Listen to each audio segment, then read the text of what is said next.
Well guys, March just not feeling quite like itself yet, with a trough of low pressure moving through, sparking off lake effect snow showers, even some heavy snow squalls in the Great Lakes, some decent accumulation with that. And then back towards the west, also getting active with a snowy system for the upper elevations.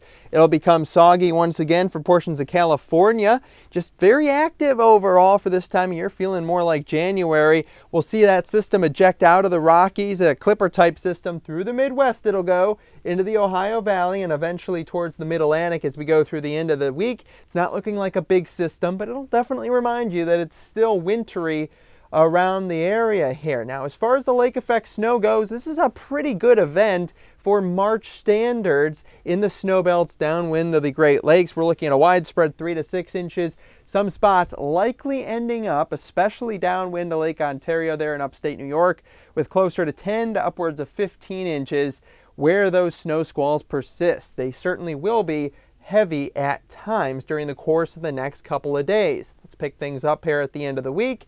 We'll see that system exit across the east coast, bringing a little snow up into the northeast. Then our next system, this one's the big one to talk about. That's going to really ramp up. We're going to see an explosive low pressure system, big thunderstorms here across the south, major winter storm across portions of Minnesota and the Dakotas, possibly up into Wisconsin. We'll have to see exactly where it's going to track, but watch out there. The Twin Cities, Chicago, Marquette, Grand Rapids, and then up into London, Ontario, and Montreal as well, and Ottawa, and portions of the Northeast as it'll really start to fall apart there going into the early portions of next week. But that will be a big story, and that likely could cause blizzard conditions in parts of the plains or Midwest. Let's take a look at the dynamics of the storm. This is the 18,000 foot vorticity chart, the spin, the energy in the atmosphere.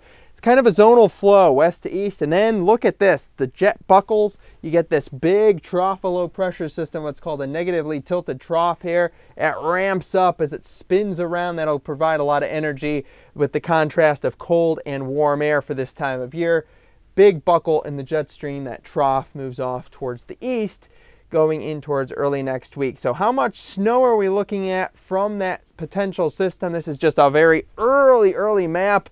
It could be an area over 1 foot. So we'll keep an eye on all that, but we do know we are going to stay cold overall for the next week or so, and then the cold's going to start pushing its way back west a little bit. We're going to start seeing some signs of true early spring, especially towards the southeast, up into the east coast. But notice, where it's been cold much of the winter, still some big cold air to lock down as we go through the middle of March. Accurate weather information to make your company more efficient and save time and money, all from NeoWeather.